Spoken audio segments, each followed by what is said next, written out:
You are more than these physical bodies, aren't you? You are source energy expressing here. And you've come not because the world is broken and in need of repair, but because you are a creator who will constantly, eternally expand. When you find an environment as magnificent as this, that inspires new desire within you all day, every day, and you simultaneously, as the new desire is exploding from you, are aware of where you stand in vibrational relationship to it, so you are bit by bit bringing yourself into alignment with each new idea as it comes, you begin to develop this steady, progressive path of delicious unfolding. We call it life in the vortex. But for those who don't know about the vortex, or who want to call it something else, for those who aren't aware that they are vibrational beings, who don't know that the source within them is calling them eternally, as they see you living life from inside the vortex, they describe you in this way.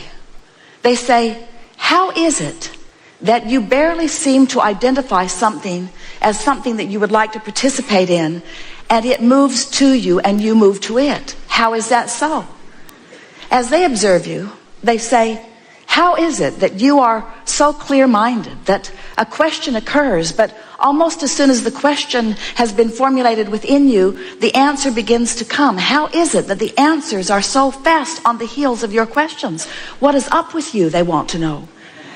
How is it, they say, that you can barely tip your toes into something that would be remotely recognized by many others as a problem, but before you even get your feet wet, the solution begins to show itself to you? How is it you are joyful mostly? How is it that you are fun everywhere you go? How is it that your timing is so precise? How is it that you maintain your physical vitality? How is it that you seem to move through time without decline? How is it that you remain physically focused, and yet there is something about you that seems otherworldly? And to most of them who are not ready to hear what you say about the vortex, you say to them something that is softer and simpler. You say, well, I have a philosophy of life that is serving me well. I believe in the well-being that surrounds us. I believe it is dominant. And because I believe it is dominant, I look for it. I focus upon it everywhere I look. And because I look for it, I find it. And when I find it, I focus upon it. And as I focus upon it, I practice the vibration of it until it's the only thing that can find me. I live in a world of well-being predominantly because well-being is what I look for. In fact, I have a mantra, you might say to them. Today, no matter where I'm going, no matter what I'm doing, no matter who I'm doing it with, it is my dominant intent to look for what I'm wanting to see. Because when I look for what I'm wanting to see and find it, I practice the vibration of that. And then my world is filled with things that essentially, things that in essence are the same as that. Oh, don't get me wrong, you can say to them. I live in the world, the real world, like you. And from time to time, I see those things that I'd rather not see. But I discovered some time ago, you may tell them, that whenever I know clearly what I don't want, I know equally clearly what I do want. And I've just learned to get off of what I don't want and onto what I do want as quickly as possible. When I was really little, I could feel that when someone praised me, it felt really, really good. And in the same way, when someone criticized me, it didn't feel good at all. And I recognized even when I was little that when I praised someone else, it would most likely feel good to them. And that if I were to criticize them, it would most likely not feel good to them. But what I was startled to discover is that every time I criticize anyone else, I don't feel good either. And so I've decided that there is a power in the way I feel. I believe, you may tell them if you want, that we were born into these physical bodies for the purpose of exaggerated and blissful expansion. And as I participate with those who surround me, I know that it's true of me and all of them that we are doing exactly that. But then somewhere along my trail, I figured something else out. Not only do I want to feel good, and not only does it feel really good to feel good, but I discovered that I have unconditional control of the way I feel. That was a big step for me. Because when I discovered that through the power of my focus, I could always find something that would feel good, and that if I deliberately do focus, that I can train myself into a frequency where only good feeling things can find me, my life started getting better right away. But then I discovered that there's an even deeper law behind it. I finally figured it out. I figured it out through my own trial and error, through my own exposure of my own life to the details that surrounded me. I figured it out that when I am in a moment of appreciation, it feels like the fullness of all that I am is right there appreciating with me. It's as if everything in the heavens is opened up to me, and my ability to see the positive aspect of whatever I am defining becomes fuller and greater. And I also discovered that if I do find something to criticize, it's like I empty out of me. It's like I go somewhere where the larger part of me does not go. So once I got wind of that, once I started figuring out that I am in harmony with that which is source, in my joy and in my love and in my praise, and I'm out of harmony in my criticism, in my anger, in my fear, I began to recognize that I was born with this guidance system, that this system within me to let me know not just how to get the most beautiful things in the world. I don't think that is really my purpose, although I don't mind getting it. I discovered that I was born with a guidance system to help me keep up with me. And I discovered that in any moment in time that I'm not keeping up with me, I can't bear it. For a long time, I thought that my negative emotion was because of something that somebody else was doing. And I cannot tell you how liberated, these are your words to them, I cannot tell you how liberated I was when I discovered that I hold the keys to my own freedom. That freedom, all that freedom is the freedom from resistance. And that resistance can only be self-applied. Other people can behave in ways that are unpleasing, but I have to look. Other people can behave in ways that don't feel good to them, but unless I give it quite a bit of my attention, I don't get hooked into it, and so it doesn't become part of my experience. Then they may say to you, well, this all sounds good, and I see that you are living a much happier than usual life. But what can I do? How can I get into a better feeling place when I have this that is bothering me and this that is a crisis and these things that have gone wrong? How can I focus upon positive things when there is so much around me that is not positive? And then you say, if you want to, well, I don't know about you, but I decided that it was just a choice that I would have to make. That I could focus upon the problems of the world and perpetuate those.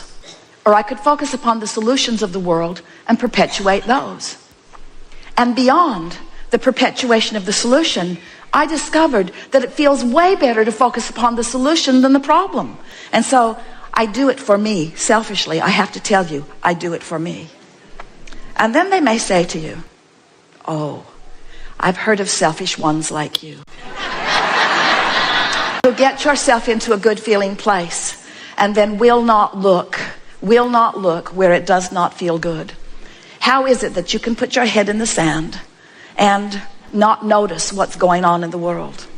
And then you say, oh, I notice, because I was born to do that. I was born to sift through the details of life experience and to choose those things that feel the best to me. And so I want you to know, you can say to them, that I see plenty of things that I don't want to perpetuate, but I don't get hung up in the vibration of that anymore. I move quickly from what I don't want to a statement of what I do want. And then I do my very best to practice the vibration of what I want. A lot of my friends don't want to hang around with me anymore, because when they want to complain and I don't listen with any sort of sincerity, they are annoyed. Sometimes they even get their feelings hurt. And then I discovered something that kept them from getting their feelings hurt. I started practicing it one by one with friend after friend, with family members, with friends, even with people that I was just meeting standing in line someplace. I began to practice this. It goes like this. So they would say, how about that? I sure don't like that. And I would say, yes, but how about this? This is much better. At which point they would say, man, are you blind? Can't you see what's going on? And so I realized that trying to point out the positive aspects to someone who's standing in the middle of negative aspects wasn't going off very well. In fact, it just annoyed them and made them determined to not be with me. So I decided I had to go underground with it for a while. I decided that I couldn't be so overt about it. I couldn't be so in their face about it. So I just practiced in my own mind. When I would hear a complaint from someone, I would write down, if I could, or remember if I could, what is it that I think they really want? Because it's pretty easy to know what someone wants when they're expressing what they don't want. And then I would practice seeing them having what they wanted rather than seeing them as not having it. I began practicing seeing them as they want to be. When someone indicated to me that they were sick, I immediately began to see them as well. And I began practicing the vibration of wellness. And then one by one, as my friends would present themselves to me, not one of them was put off by my newfound vibration, because this is the way it would play out. They would say, things aren't going well for me. And I would say, you know, I heard about that, but then I remembered who you are. And I began practicing in my own mind. When I'm not with you, it's much easier, I have to tell you. I began practicing in my own mind who you really are. And I've discovered things about you that are so intoxicating that now I think about them, not because I'm trying to help you improve, but because it just simply feels so good for me to acknowledge who you really are and what you've really got going on. And this is the list I've made about you. These are the positive aspects of your life. This is who I know you truly to be. This is how I see you. This is how I know you. And this is why I love you, you see.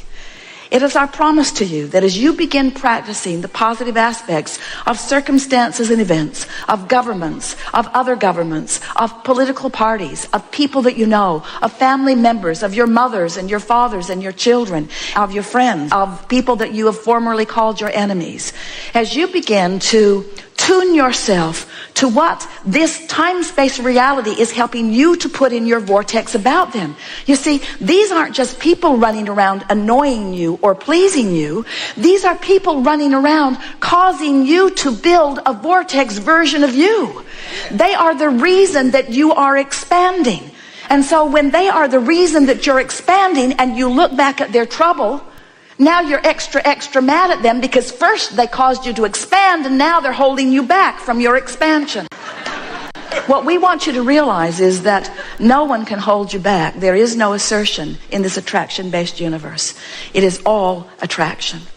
And so as you begin to play with this a little bit, as you accept that you are vibrational beings first and foremost, as you acknowledge that you and everyone that you are interacting with is causing you to build this magnificent vortex of creation, and that the source within you dwells there and experiences the fullness of all that you have asked for. And as you, little by little, tune yourself to the frequency of that vibration, what you will begin to notice first is that you just feel better. The edge will just lift up off of you. Next, you'll begin to notice that wonderful ideas are flowing to you. You'll begin to notice that your memories of your past are changing, where the good memories are coming forward and the memories that were not so good fade and you can hardly remember them at all.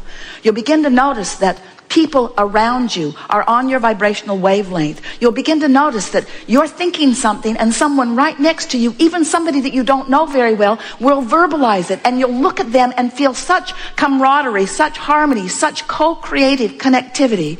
You'll say to them, "You may not believe this, but I was just thinking those exact thoughts." We are so on the same vibrational wavelength.